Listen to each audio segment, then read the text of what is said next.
हरे कृष्णा। आज की इस क्लास में सभी भक्तों का स्वागत है। हम कीर्तन से स्टार्ट करेंगे।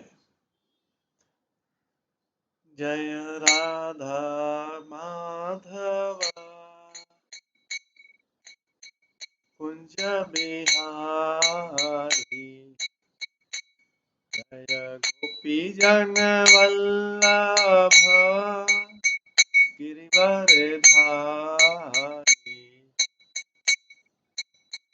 यशोदानंदन ब्रज जन रंजन, यमुना तीरा वनचारी, जय राधा माधव कुंज बिहारी। हरे कृष्ण कृष्ण कृष्ण हरे हरे, हरे राम राम राम हरे हरे, हरे कृष्ण कृष्ण कृष्ण हरे हरे, हरे राम राम राम हरे हरे, हरे कृष्ण कृष्ण कृष्ण हरे हरे, हरे राम राम राम हरे हरे, हरे कृष्ण कृष्ण कृष्ण हरे हरे, हरे राम राम राम हरे हरे,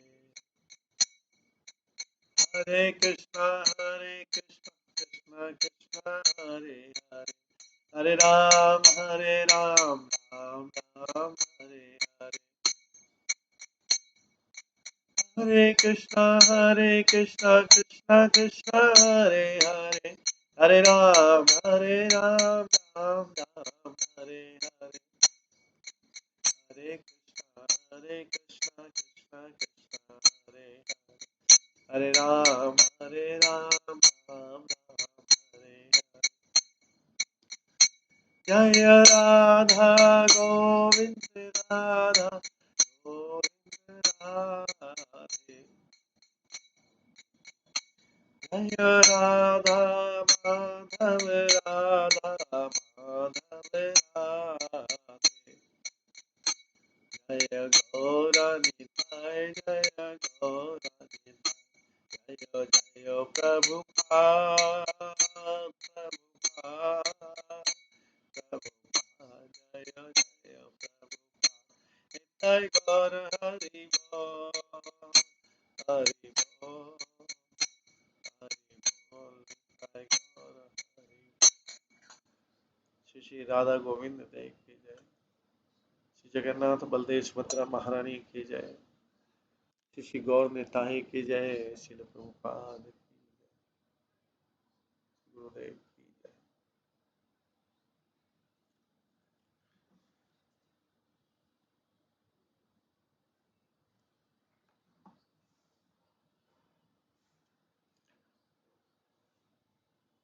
आज की इस गोपाल तापनी उपनिषद क्लास के छठे दिन सभी भक्तों का स्वागत है।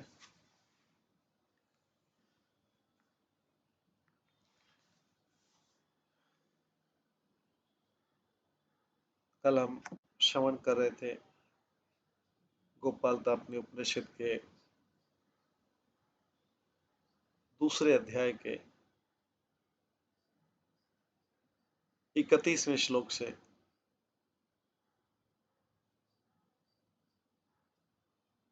जिसमें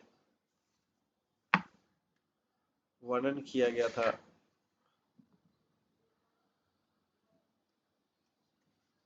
वृंदावन के, मथुरा के 12 वनों का बृहद वन, जिसको महावन भी कहते हैं, मधुवन, मधु राक्षस के मारे जाने के बाद उसके नाम पे बना था, तालवन, काम्यवन, बहुलावन, कुमुदवन, खादिरवन, भद्रवन, भांडिरवन, श्रीवन, लोहवन और वृंदावन। सबके नाम क्यों को पढ़े, ये हमने श्रवण किया था। इसके बाद में हमने ये भी श्रवण किया था कि मथुरा में उन वनों में देवता, मनुष्य, गंधर्व, नाग, किन्नर ये सब गाते हैं और डांस करते हैं अदृश्य रूप में।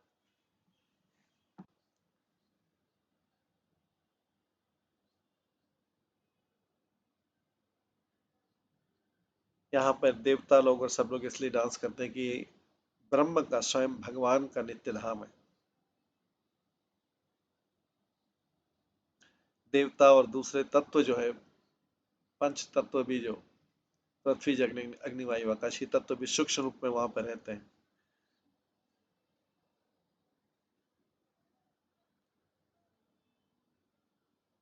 वहां पर 12 आदित्य, 11 रुद्र, 8 वसु, 7 ऋषि, 5 विनायक, ब्रह्मा, नारद, 8 लिंग, वीरेश्वर लिंग, रुद्रेश्वर लिंग, अंबिकेश्वर लिंग, गणेश्वर, नीलकंठेश्वर, विश्वेश्वर, गोपालेश्वर, भद्रेश्वर, और इन 8 लिंगों का 24 और भी लिंग वहां पर निवास करते हैं।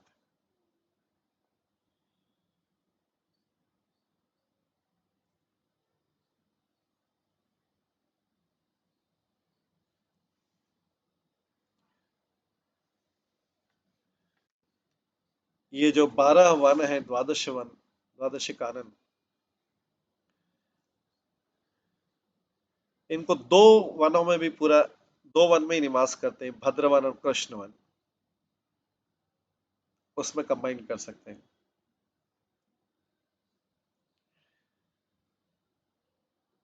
जिन देवताओं ने, जिन नित्य सिद्धों ने, जिन साधकों ने सिद्धि प्राप्त कर ली, वो वहां रहते हैं, निवास करते हैं।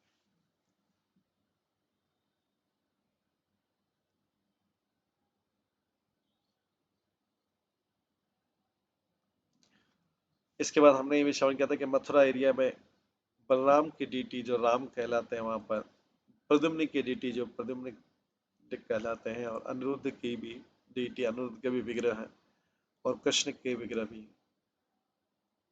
तो कृष्ण, वासुदेव, शंकर, प्रद्युम्न, अनिरुद्ध, चतुर्व्यूह के विग्रह, ये कल हमने श्रवण किया था। आज उसी के आगे श्रवण करेंगे हम।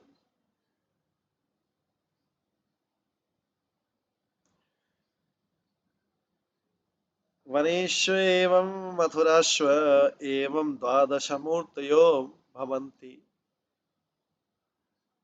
एकं हि रुद्र यजन्ति, द्वितीयं हि ब्रह्म यजति, तृतीयं ब्रह्मजा यजन्ति, चतुर्थीं मत्यो यजन्ति, पंचमीं विनायक यजन्ति, षष्ठीं वसवो यजन्ति, सप्तम रसयो यजन्ति, अष्टमीं गंधर्व यजन्ति, नवमीं अप्सरासो यजन्ति, दशमी वैहे अंतर्धाने तिष्ठति, एकादशमेति सप्तम गता, द्वादशमेति भूमियम हि तिष्ठति। जैसे दूसरे वन में, इसलिए मथुरा में वैसा ही कृष्ण अपने 12 रूपों में अवतरित होते हैं, 12 रूपों में दिखाई देते हैं। जो रुद्र लोग हैं, 11 रुद्र हैं, वो भगवान के प्रथम रूप का पूजा करते हैं। ब्रह्मा जी भगवान के दूसरे रूप की पूजा करते हैं। ब्रह्मा जी के सन जो पुत्र हैं, जैसे 4 कुमार और दूसरे मरीच और दूसरे ऋषि मुनि, ये ब्रह्मा जी के जो पुत्र हैं तीसरे रूप की पूजा करते हैं। मारुत जो वायु के 49 प्रकार की वायु है, मारुत भगवान के चौथे रूप की पूजा करते हैं। विनायक जो है भगवान के 5वें रूप की पूजा करते हैं। वसु जो है भगवान के 6ठे रूप की पूजा करते हैं। सप्त ऋषि जो है वो भगवान के 7वें रूप की पूजा करते हैं। गंधर्व भगवान के 8वें रूप की पूजा करते हैं। अप्सराएं भगवान के 9वें रूप की पूजा करती है। भगवान का 10वां रूप अदृश्य है। 11वें रूप वो भगवान का स्वयं स्पिरिचुअल, इसका आध्यात्मिक जगत में उनका 11वां रूप है। और 12वां रूप जो है वो पृथ्वी।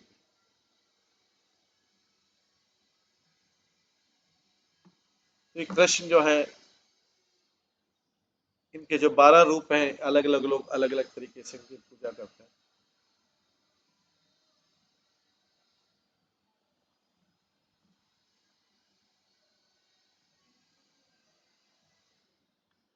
जिस प्रकार से कमेंट्री में जीव गोस्वामी लिखते हैं इसकी व्याख्या में, जिस प्रकार से जब कृष्ण कंस के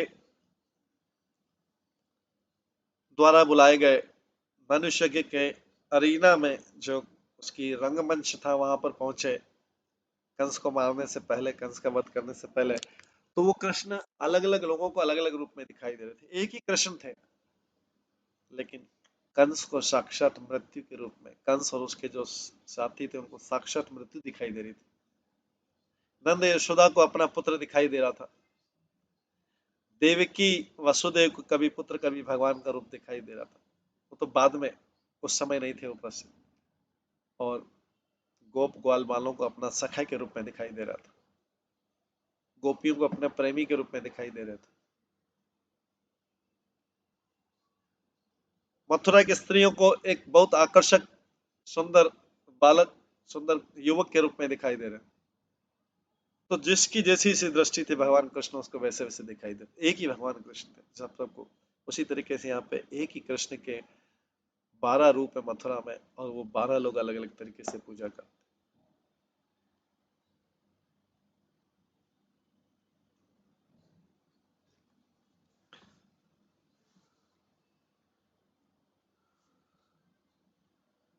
तो ये बताया गया है श्रीमद् भागवतम के 10वें स्कंद के 43वें अध्याय में कि जब कृष्ण उस अरीना में पहुंचे, कंस के रंगमंच पर पहुंचे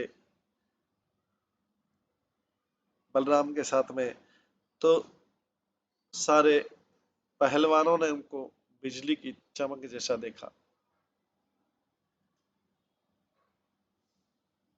मथुरा के लोगों ने, पुरुषों ने उनको श्रेष्ठ पुरुष के रूप में देखा। स्त्रियों ने उनको एक बहुत आकर्षक पुरुष के रूप में देखा। और ग्वाल बालों ने उनको अपना संगी, अपना सखा के रूप में देखा। जो अधार्मिक लोग थे उनको वही भगवान चेस्टाइजर, दंड देने वाले के रूप में दिखाई देंगे। अभी हमको दंड देंगे किसी भी समय। उनके पिता, माता पिता को अपने बालक के रूप में दिखाई दिए। कंस को मृत्यु के रूप में दिखाई दिए। और योगियों ने उनको परम सत्य के रूप में देखा। और वृष्णियों ने उनका सर्वश्रेष्ठ यदुवंशी के रूप में देखा उनको। इसी प्रकार से रुद्रों के भाव के अनुसार और दूसरों के भाव के अनुसार इन मथुरा में भगवान 12 अलग अलग रूपों में दिखाई देते हैं, भाव के अनुसार।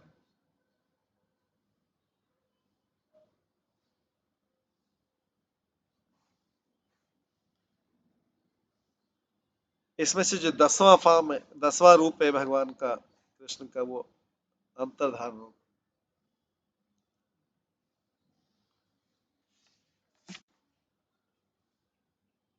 इसमें से जो 11 रूप है वो भगवान के 100 धाम, 100 पदम गता वहां पे भी है। जो 12वां रूप है वो पृथ्वी पर निवास करता है। इसका व्याख्या आगे की जाएगी। जी गोस्वामी कहते हैं, तम ही ये यजन्ति ते मृत्युम तरन्ति मुक्तिम लभन्ते गर्भ जन्म जरा मरण त्रितात्मकम दुखम तरन्ति। जो लोग भगवान के इन रूपों की पूजा करते हैं वो मृत्यु को पार कर जाते हैं और मोक्ष प्राप्त करते हैं, मुक्ति प्राप्त करते हैं। वे इस संसार के जन्म मृत्यु जरा और व्याधि और 3 प्रकार के जो क्लेश आदि, दैविक आदि, भौतिक आदि, आत्मिक को पार कर जाते हैं, जो भगवान के इन रूपों के भजते हैं।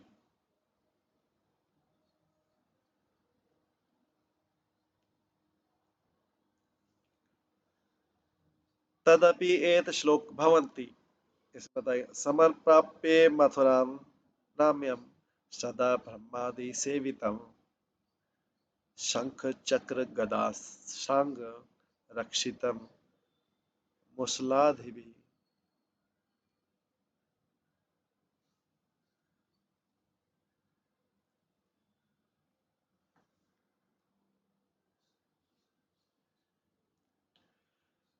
जो लोग इस सुंदर मथुरा धाम को प्राप्त करते हैं, कि जिस मथुरा धाम की ब्रह्मा जी और दूसरे सारे देवता पूजा करते हैं, सेवा करते हैं, जिस मथुरा धाम, ये मथुरा धाम शंख चक्र गदा शांग धनुष द्वारा रक्षित होता है और दूसरे आयुधों द्वारा रक्षित होता है। तो व्याख्या में जीव गोस्वामी लिखते हैं कि एक मंत्र में ये सारी चीजें आती है। जो लोग इस मथुरा धाम की प्राप्ति करते हैं वो जीवन में सफल है।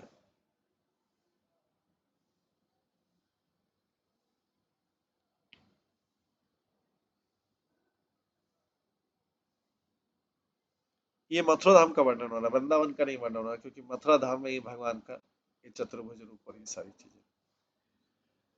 यत्र शौ संस्थितिः कृष्ण स्त्रिभिः शक्ति समाहितः राम निरुद्ध प्रद्युम्न रुक्मिणीया सहितो विभु।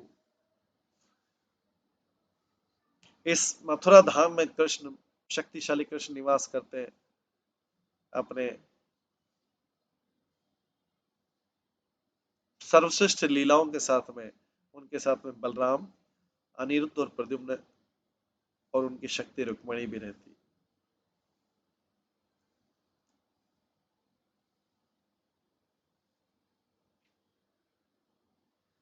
ये जो सारे रिप्रेजेंटेटिव है, जैसे रुक्मिणी जी जो है सारी रानियों की प्रतिनिधि है और बाकी यदुवंश के प्रतिनिधि है बलराम जी, और अनिरुद्ध उनके पुत्र हैं और प्रद्युम्न उनके पुत्र हैं। इस तरह पूरे वंश का प्रतिनिधित्व होता है।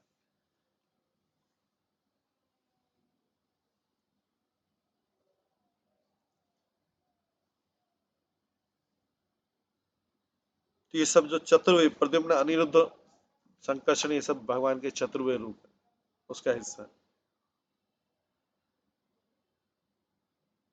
तो देवकी कहाँ गई? देवकी भी, रुक्मणी जब इसमें है तो रुक्मणी में देवकी का प्रतिनिधित्व हो रहा है, भगवान की शक्ति माता है।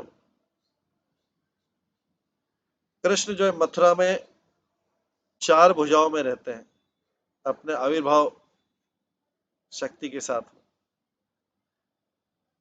मथुरा में देवकी के गर्भ में जब चतुर्भुज रूप में हुए थे, अपनी आविर्भाव शक्ति के साथ उत्पन्न हुए थे।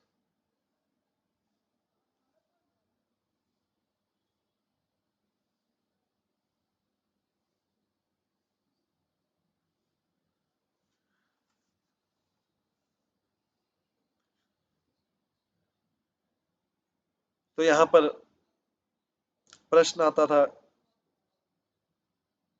हाँ, कृष्ण देवकी के गर्भ में कैसे जन्म लिए थे? तो उसका आंसर है, या हम लोगों के बीच में क्यों जन्म लिया जब देवकी वसुदेव थे? तो इसमें हिंट दी गई, वो हमेशा ही देवकी वसुदेव के साथ निवास करते हैं मथुरा में, पर वो आप लोगों के द्वारा द्विभुज रूप में जन्म लिए और अपना चतुर्भुज रूप प्रदर्शित किया द्विभुज रूप दर्शन देने से पहले।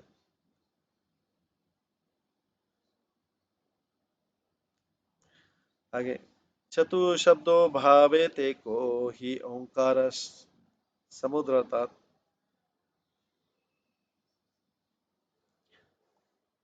इसके बाद इसी में आगे बताया जा रहा है कि जो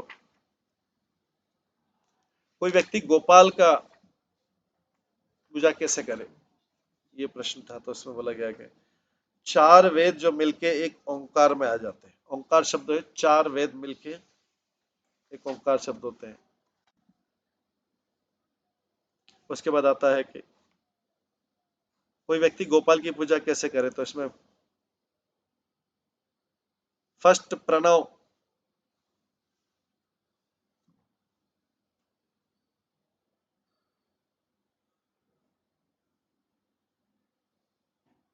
केवल ओंकार ही पहले बताया जाता है। उसका मंत्र क्या है?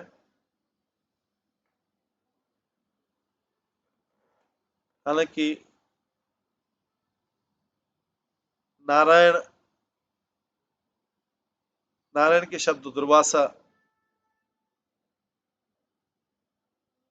भी भगवान के बारे में बताते हैं।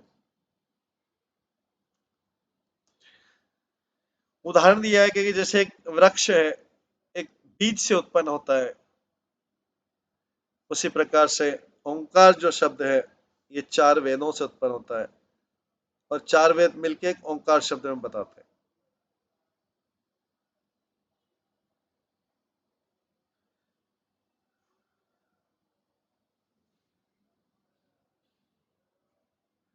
तो ये एक शब्द जो है ओंकार, ये चारों वेदों के बाद शब्दों ही एको भवेत ओंकार उदाहरण, एक शब्द जो ओंकार है यही वेद है,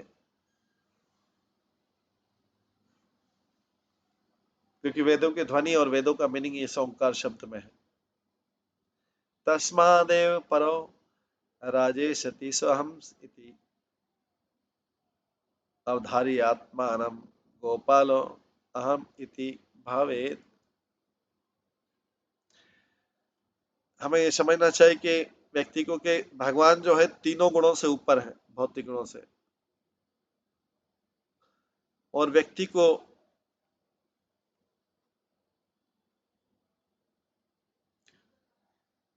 अपने स्वार्थ को उनके स्वार्थ से कनेक्ट करना चाहिए, अपने स्वार्थ को भगवान के स्वार्थ से कनेक्ट करना चाहिए। ये मंत्र सोहम, सो अहम, तो व्यक्ति को इस पर ध्यान देना चाहिए। मैं गोपाल हूं, मतलब अहम ब्रह्मास्मि का भी है, मैं गोपाल मतलब मैं गोपाल का अंश हूं। जैसे अहम ब्रह्मास्मि मतलब मैं आत्मा हूं, पर ब्रह्म का अंश, उसी तरह मैं गोपाल का अंश हूं।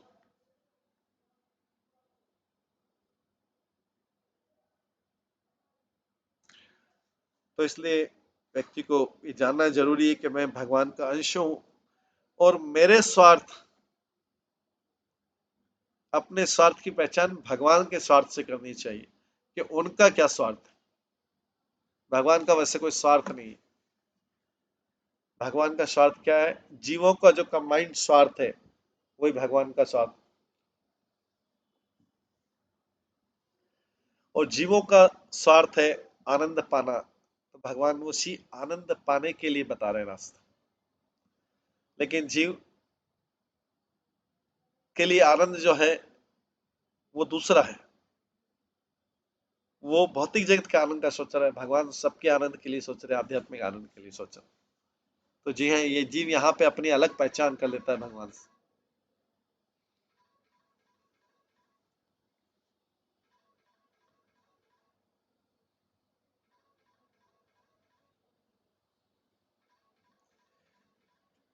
तो व्यक्ति का अपना अस्तित्व तभी तक है, भगवान है इसलिए व्यक्ति है, जीव है। जैसे सूर्य है तभी तो सूर्य की किरणें हैं,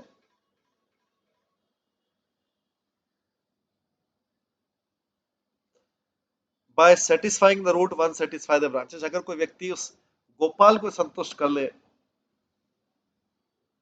अगर कोई व्यक्ति उस गोपाल को संतुष्ट कर ले, उसका भी संतुष्ट हो जाएगा, उसका स्वार्थ सिद्ध हो जाएगा, गारंटेड। लेकिन वो अपने स्वार्थ को गोपाल के स्वार्थ से अलग करता है।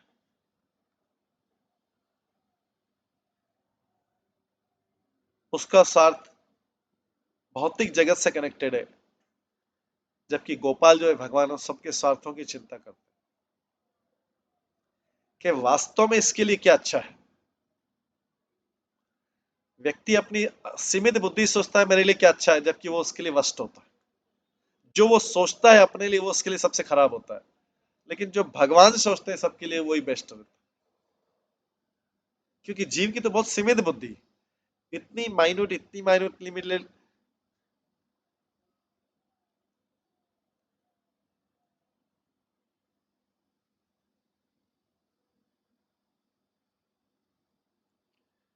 तो इसलिए अगर रूट को संतुष्ट कर लिया जाए तो शाखाएं संतुष्ट हो जाएंगी, जड़ को संतुष्ट कर लिया तो शाखाएं संतुष्ट हो जाएगी। इसलिए व्यक्ति जो अपने लिए सोचता है, one would do for one self one should do for the Lord, जो अपने लिए करने की सोचता है वो अपने लिए बजाय भगवान के लिए करे।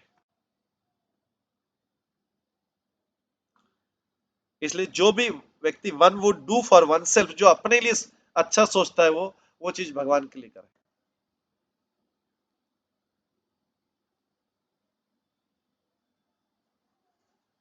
जो अपने लिए बेस्ट सोचता है वो भगवान के लिए करे, तो भगवान जो सोचेंगे उसके लिए वो बेस्ट होगा।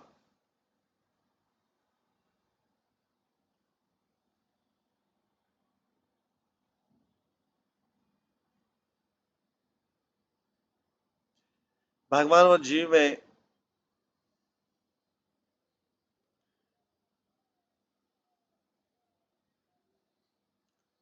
अंतर है। जगत व्यापार वर्जम। भगवान को इस जगत के व्यापार से मतलब नहीं है, मटेरियल वर्ल्ड। भगवान जो है मटेरियल वर्ल्ड के प्रभाव से पूरी तरह मुक्त है, लेकिन जीव जो है इतना छोटा अंश है कि वो भगवान का अंश है, लेकिन भौतिक जगत के प्रभाव से पूरी तरह प्रभावित है, और भगवान इस भौतिक जगत के प्रभाव से मुक्त है। जो जीव और भगवान में कुछ अंतर भी कुछ आइडेंटिकल उसमें कि भगवान भौतिक जगत के प्रभाव से कभी प्रभावित नहीं होते, लेकिन जीव भौतिक जगत के पूरे प्रभाव से पूरी तरह प्रभावित हो जाता है। इसलिए भगवान कभी अपने आप को नहीं भूलते, लेकिन जीव अपने आप को भी भूल जाता है और भगवान को भी भूल जाता है। मतलब आत्मा को भी भूल जाता है और भगवान को भी भूल जाता है, क्योंकि भौतिक जगत से बुरी तरह प्रभावित हो जाता है।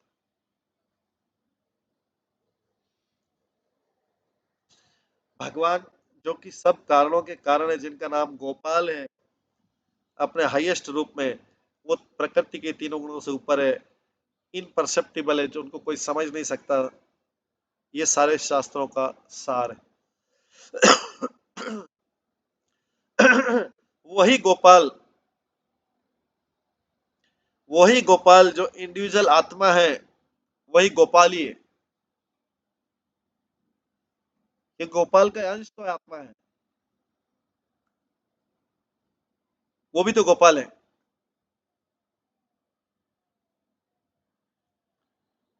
लेकिन उसको समझा जा सकता है, लेकिन जो पूर्ण गोपाल है उसको समझा नहीं सकता। ये कैसे हो सकता है? क्योंकि गोपाल जो है वो जीव का रूट है, जीवात्मा का रूट है, मूल है, जड़ है। और उसको शास्त्र ओम के नाम से जानते हैं। अल्टीमेटली ओम का मीनिंग है गोपाल है और बलराम।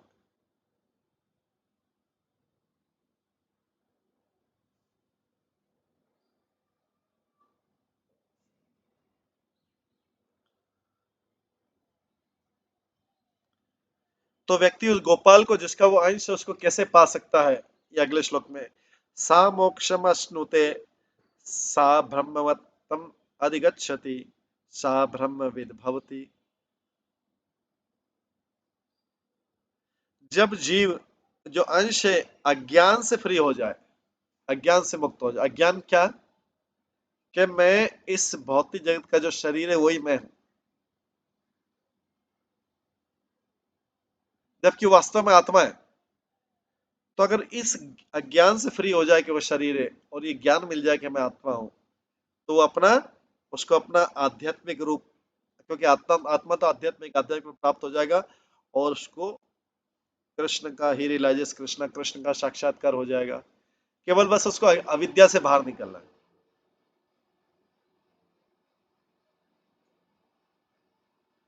तो पहला व्यक्ति अविद्या से बाहर आ गया तो उसको मोक्ष तो मिल गया मतलब, लेकिन उसको मोक्ष पे रुकना नहीं। उसके बाद वो जब वो शुद्ध होता है तो उसको चित्त रूप मिलता है, वो ब्रह्म को जानने लगता है। उसके बाद में वो कृष्ण को, जो परब्रह्म है, मनुष्य रूप में परब्रह्म है, जो कृष्ण बन के आए।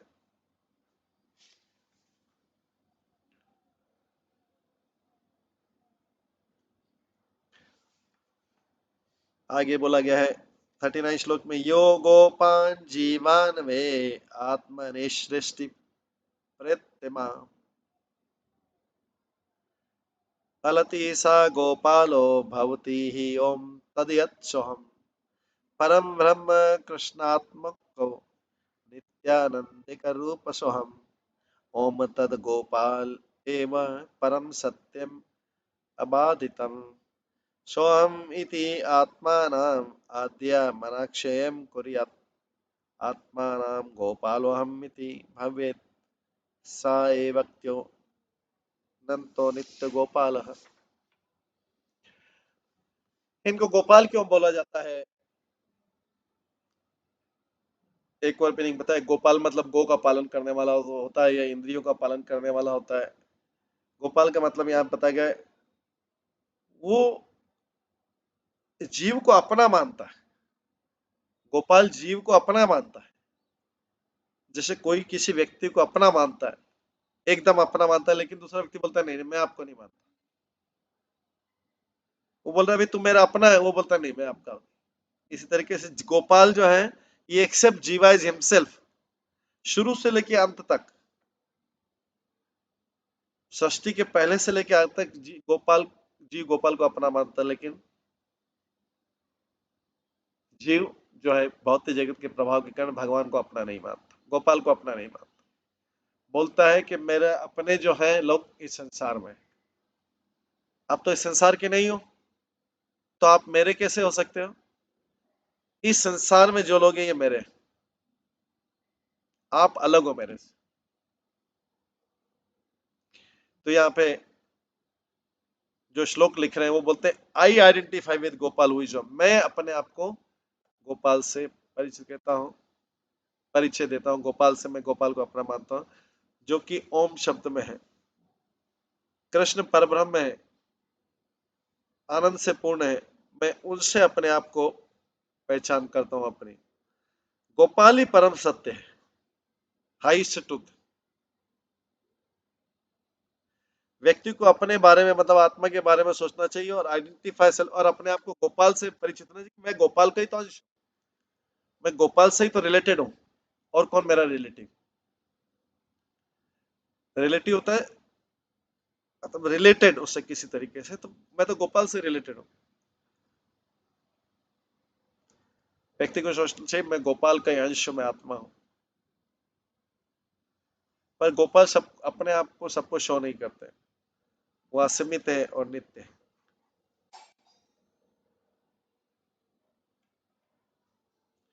जो अपने आप को क्रिएशन से लेकर, सृष्टि से लेकर विनाश तक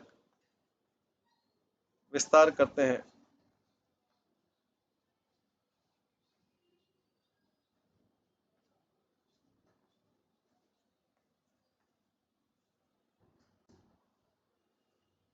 और अपने को आत्महत्या मानते हैं, वो आउट ऑफ ग्रेट अफेक्शन, वही गोपाल है। गोप मतलब जीव, और आलती मतलब स्वीकार करना, जो जीव को अपना स्वीकार करते हैं। गोपा मतलब जीव, और आलती मतलब गोपालती, आलती मतलब स्वीकार करना। तो ग्वाल बाल के समान वो गोपाल जीव के एकदम पास में रहते हैं, ऐसा लगता है जैसे जीव से अभिन्न हो। ये क्या कारण, जीव से प्रेम के कारण जीव के एकदम पास रहते हैं। गोपाल जैसे गोपों के साथ रहते हैं, ऐसे गोपाल हर जीव के साथ रहते हैं, क्योंकि वो जीव को अपना समझते हैं, इतने साथ में कि जैसे वो जीव और गोपाल में कोई अंतर नहीं हो। ये कारण, प्रेम के कारण गोपाल के पास। लेकिन जीव इस प्रेम को समझ नहीं पाता है जीवन भर, वो इस प्रेम की धज्जियां उड़ा देता है।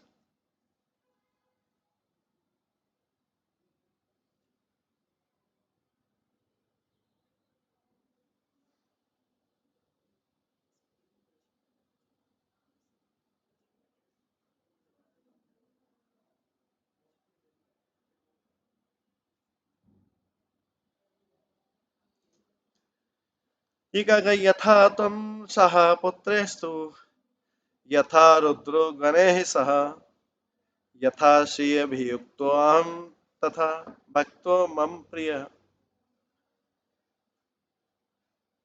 जैसे हर व्यक्ति अपनी संतान के प्रति संसार में स्नेही दिखाई देता है, जैसे शिव अपने पार्षदों के प्रति स्नेही दिखाई देते हैं, भगवान बोल रहे हैं नारायण के रूप में, जैसे मैं लक्ष्मी के प्रति स्नेही दिखाई देता हूं, उसी प्रकार से मैं अपने भक्तों के प्रति भी स्नेही हूं। इसलिए उनके इतनी पास रहने की कोशिश करता हूँ, इतनी पास रहने की कोशिश करता हूँ कि जीव और मैं जैसे अभिन्न दिखें। तो वही गोपाल परमात्मा के रूप में जीव के एकदम क्लोज रहता है, उससे क्लोज कुछ नहीं इस संसार में। आत्मा के लिए परमात्मा से क्लोज कोई नहीं।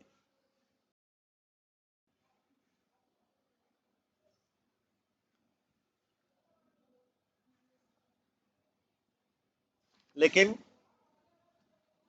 परमात्मा को या गोपाल को समझ नहीं पाता, पूरा जीवन भर समझ नहीं पाता, कई कई जन्मों तक समझ नहीं पाता।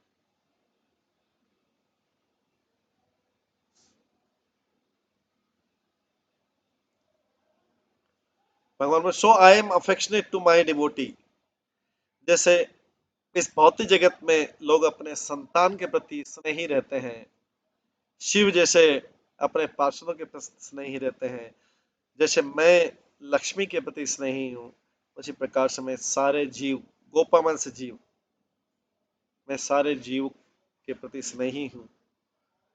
और as close to them as possible, मैं उनके इतने इतने करीब रहता हूँ, इतने करीब रहता हूँ, ऐसा लगता है कि मैं और वो अलग नहीं है, एक ही है दोनों।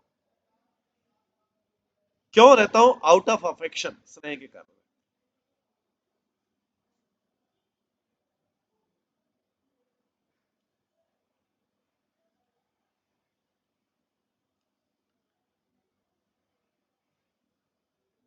अगर कृष्ण के पास ये सारे गुण नहीं तो कृष्ण श्रेष्ठ नहीं कहलाएंगे, सुप्रीम नहीं कहलाएंगे।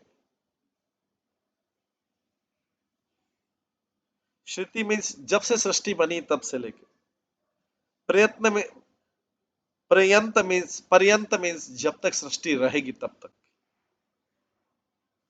तो जब से सृष्टि है और जब तक सृष्टि रहेगी, गोपाल जो है उसको बोला है गोपान और जीवन एक ही है। जब तक जीव है तो जीवन है, और जीवन है तो गोपान है। भगवान एक क्षण के लिए भी किसी व्यक्ति का साथ नहीं छोड़ते।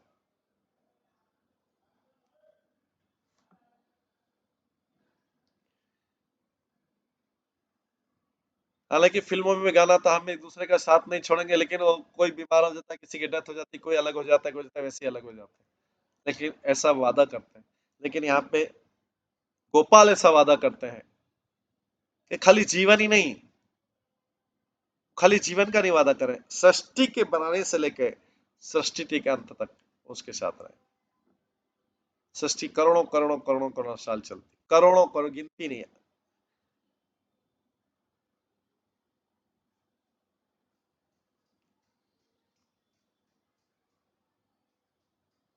जीव का एक दूसरे जीव से किया वादा तो कुछ ही क्षणों में, कुछ ही मिनटों में, कुछ महीनों, कुछ सालों में चला जाता है। लेकिन भगवान का जो वादा है, सृष्टि का जीवन ही नहीं, ऐसे करोड़ों करोड़ों जीवन,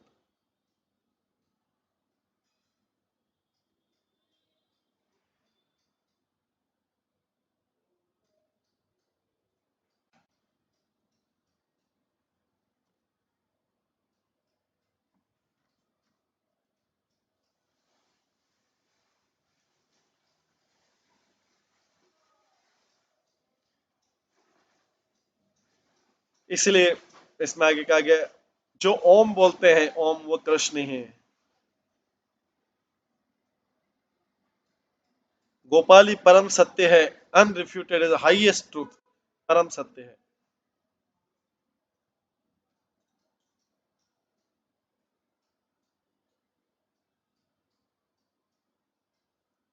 जब व्यक्ति अपने बारे में सोचता है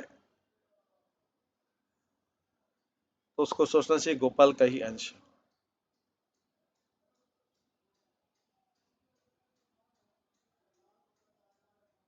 ये गोपाल असीमित है, नित्य है और इटरनली पूर्ण है, नित्य रूप से पूर्ण है।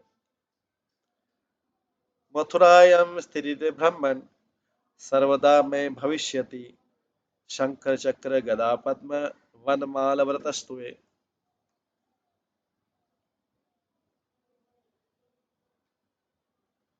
इसके बाद वो गोपाल बोलते हो, ब्रह्मा शंख चक्र गदा पद्म और वनमाला से सुशोभित होके मैं हमेशा मथुरा में ही रहता हूँ। ये अपने भगवान चतुर्भुज फॉर्म में बता रहे हैं, चतुर्भुज फॉर्म में। हे ब्रह्मा, शंख चक्र गदा पद्म और वनमाला से सुशोभित होकर मैं हमेशा मथुरा में रहता हूँ। मथुरायाम स्थिति ब्राह्मण सर्वदा में भविष्यति, शंख चक्र गदा पद्म वनमाला व्रतस्तु में। मैं हमेशा से और फ्यूचर में भी हमेशा मथुरा में रहता हूँ।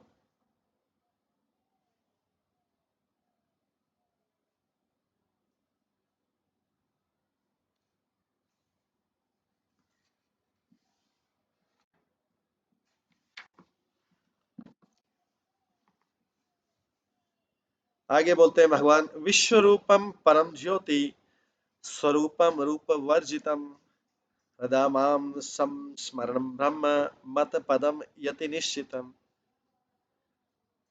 जो मुझे हृदय में स्मरण करता है, मैं जो सारा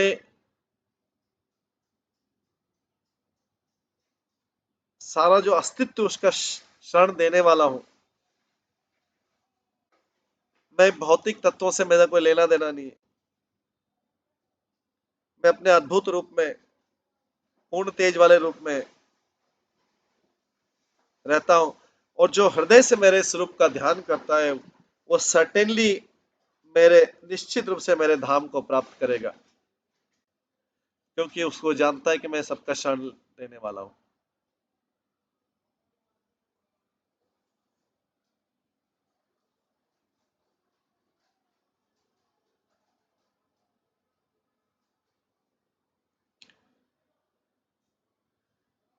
विश्व रूप मतलब नारायण का रूप, जिसमें सारी चीजें आ जाती। चित्त स्वरूपम भी उसका नाम है। भगवान नारायण का परम ज्योति फॉर्म है। उनका एक रिमार्केबल स्वरूपम भी है। उनका रूप में भौतिक तत्व कुछ नहीं है। मत पदम, वो जो उनको याद करता है अपने हार्ट में, he who is in his heart remembers me, जो हमेशा मुझे हृदय में याद करता है वो मेरे धाम को प्राप्त करता है। मथुरा मंडले यस्तु जम्बू द्वीपे स्थितो अपि वा यो राचेत प्रतिमा माम्या च स मे प्रिय यतो भुवि। जो मेरे इस प्रकार से भजता है मुझे और मेरे विग्रह के रूप को मथुरा में भजता है इस प्रकार से, या जम्बू द्वीप में कहीं भी पूरा मन हृदय से मुझे इस प्रकार से भजता है, कहीं मथुरा में या एनीवर इन जम्बू, जम्बू द्वीप में, डियरेस्ट मी ऑन अर्थ, मुझे इस पृथ्वी पे सबसे प्रिय व्यक्ति,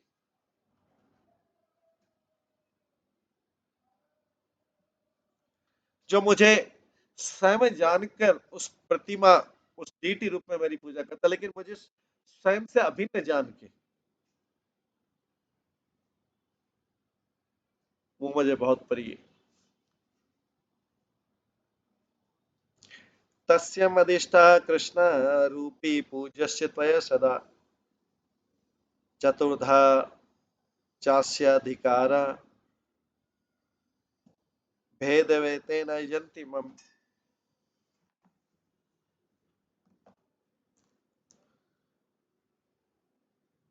तुम मुझे हमेशा मथुरा में रहने वाले कृष्ण के रूप में मेरी पूजा करो। लोग मुझे इन चारों रूपों में अपनी अपनी श्रद्धा के अनुसार पूजा करते। कौन से? वासुदेव, शंकरशन, प्रद्युम्न, अनिरुद्ध। तो ये किसमें था? जो गांधर्वी गोपी थी, मुख्य गोपी थी, उसके प्रश्न के उत्तर में था, जो पूछ रही थी गोपाल की वर्शिप कैसे की जाए। तो नारायण जो है कृष्ण की अभी सुप्रीम पोजीशन बता रहे हैं। उनकी उनकी भजना, उनकी पूजा करना मोस्ट क्वालिफाइड पूजा है। कृष्ण की पूजा विष्णु की पूजा से श्रेष्ठ है।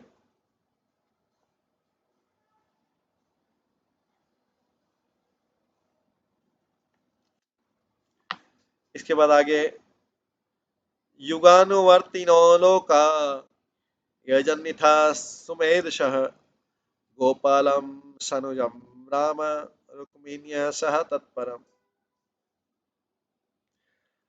अब अलग अलग युगों की विधि के अनुसार पूजा करके जो बुद्धिमान लोग होते हैं, गोपाल की, बलराम, रुक्मणी, प्रद्युम्न, अनिरुद्ध के साथ पूजा करते हैं मथुरा में, विथ ग्रेट डिवोशन, पूर्ण भक्ति के साथ में, समर्पण के साथ।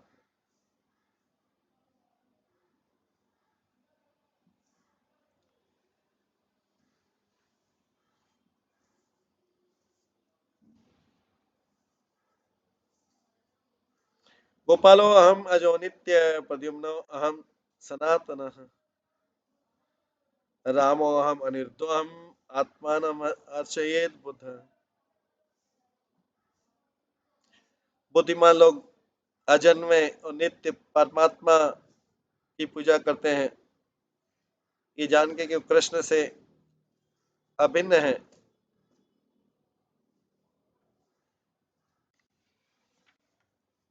वही परमात्मा जो प्रद्युम्न, अनिरुद्ध, बलराम जी के साथ रहते हैं।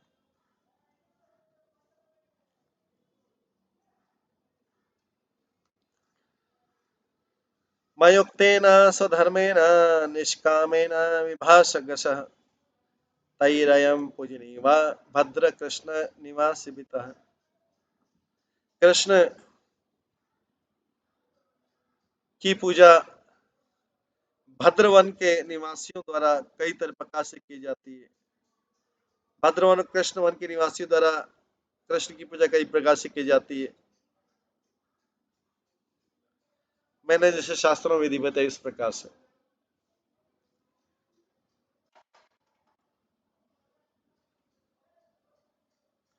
तद्धर्म गतिहीन तस्यां मयि पराय तस्यां यदि परायणः कालिना ग्रस्ति स ये वै तेषां तस्याम् अवस्थितः।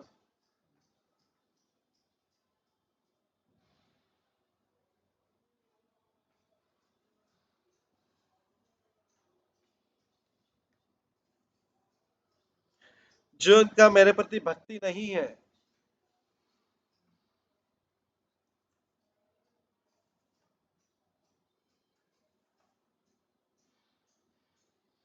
जिनका मेरे प्रति बिल्कुल भी भक्ति नहीं है, या जो मेरे प्रति पूर्ण शरणागत है मथुरा, या जो पाप की वृत्ति के प्रति एडिक्टेड है, पाप की वृत्ति में है, कलयुग में रहने के कारण पाप की वृत्ति से एडिक्टेड है, वैसे तो सभी योग्य है मथुरा में रहने के। लेकिन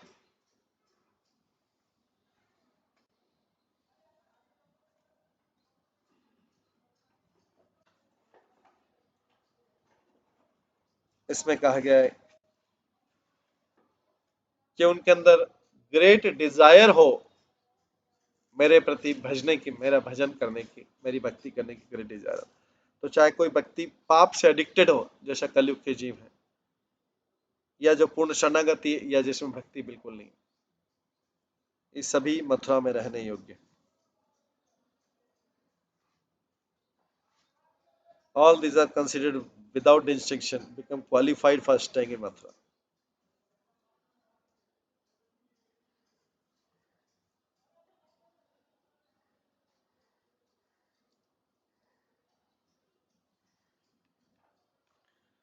आगे बोलते हैं यथा त्वं सह पुत्रे स्रतु यथा रुद्रो गणेश सह यथा श्रिया युक्तोऽहं तथा भक्तो मम प्रिय। जस्ट जैसे भगवान जियों से बोल रहे हैं, जैसे तुम अपनी संतानों के प्रति स्नेहित हो, जैसे फिर से रिपीट हो रहा है, जैसे शिव जो है अपने पार्षदों के प्रति स्नेहित है, जैसे मैं लक्ष्मी के प्रति स्नेहित हूँ, उसी प्रकार से मैं सारे अपने भक्तों के प्रति स्नेहित स्नेहित इसी कारण मैं उनके एकदम नजदीक रहता हूँ, उनके पास में रहता हूँ, उनके हृदय में निवास करता हूँ।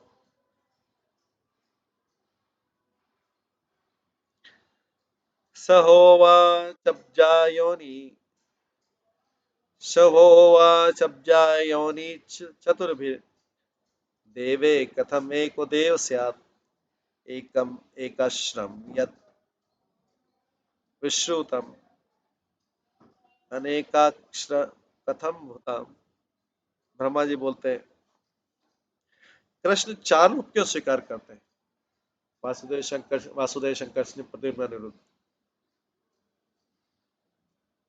और ये ओम शब्द जो एक है शास्त्रों में, ये कई अक्षरों वाला क्यों हो जाता है, आगे इसका विस्तार कैसे होता है। ब्रह्मा जी को डाउट था कि कृष्ण चार रूप क्यों लेते हैं, क्या कारण है इसका। और जो प्रणव है, ओम है, जो सारे वेदों का सारे तो एक अक्षर है, एक अक्षर है, चार तो अक्षर नहीं है, ये चार कैसे हो जाता है।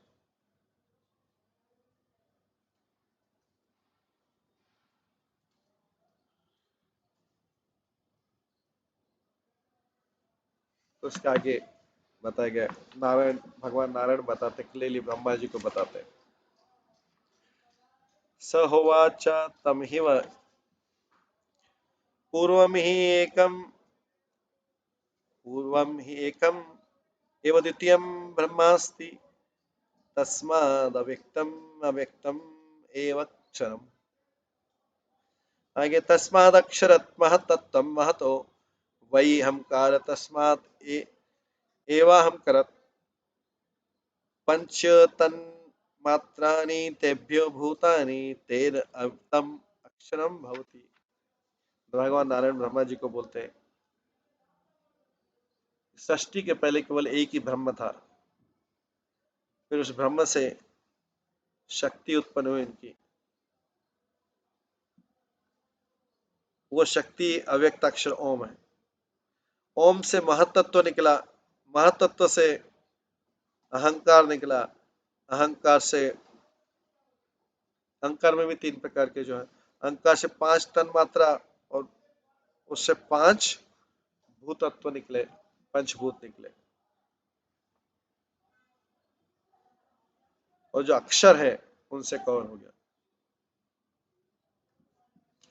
नारायण यहाँ पे बहुत इसकी कमेंट्री में बताया गया है, जीव गोस्वामी बताते हैं कि नारायण बहुत स्पष्ट शब्दों में ब्रह्मा जी से कहा, ये सारे जो चीजें हैं उत्पन्न उनकी अचिंत शक्ति से हुई।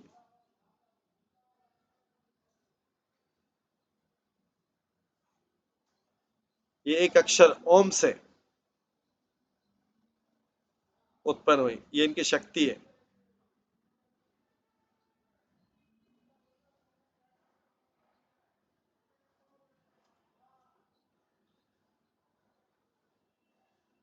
सृष्टि के बनने से पहले एक ही ब्रह्म था, ओनली वन ब्रह्म भगवान। हालांकि उनका स्वरूप शक्ति के व्यक्त था, उस समय भी उनकी स्वरूप शक्ति व्याप्त थी सब तरफ,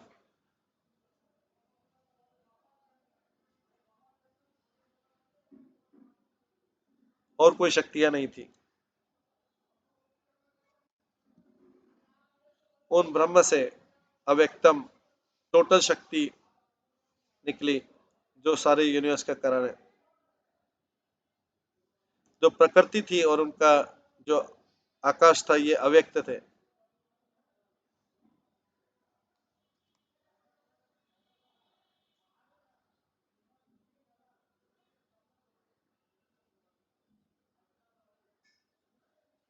पहले तो ब्रह्मा थे और शक्ति थी, ब्रह्म और शक्ति थे, क्योंकि शक्ति जो है शक्तिमान से अलग नहीं है, दोनों एक ही है। इस शक्ति से महातत्व निकले, महातत्व से अहंकार निकला,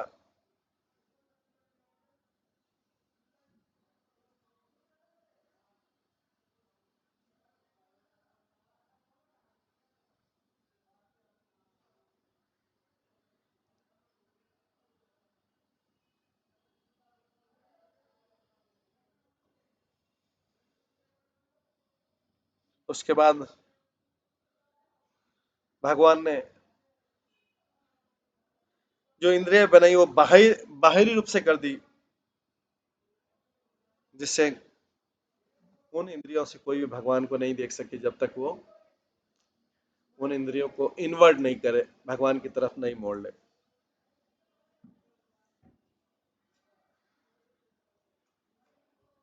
इस प्रकार से भगवान नारायण जो है अपना परिचय दे रहे हैं, किस प्रकार से सृष्टि हुई। ये सब जो है उस गोपी के प्रश्न का उत्तर दे रहे हैं, जिसने भगवान से पूछा था जब भगवान ने उनको दुर्वासा मुनि के साथ में भेजा था। और दुर्वासा मुनि ने जब भोजन करके उनसे बोला कि जाओ अब घर जाओ, तो गोपियों ने बोला हम यमुना को पार, गोपियों ने वहां भोजन पकाया था, स्वादिष्ट खीर बनाई थी दुर्वासा ऋषि ने की। फिर जब जाने लगे जब दुर्वासा ने बोला चले जाओ, मैं तुम्हारी खीर से बहुत संतुष्ट है, बहुत स्वादिष्ट है।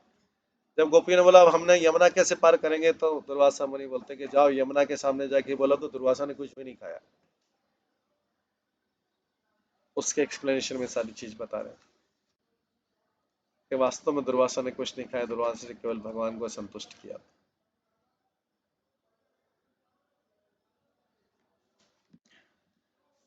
तभी इसमें आगे इसका आगे और भी एक्सप्लेनेशन है और भी व्याख्या है, वो हम कल की क्लास में श्रवण करेंगे। आज के समय हो गया है, इसको यहीं पे विराम देते हैं। सभी भक्तों का बहुत बहुत धन्यवाद। सभी भक्तों के लिए एक बार हरे कृष्ण महामंत्र का जप करते हैं। हरे कृष्णा कृष्णा कृष्णा हरे हरे, हरे राम राम राम हरे। श्री श्री गोपाल तापनी उपनिषद की जय। श्री जीव गोस्वामी की जय।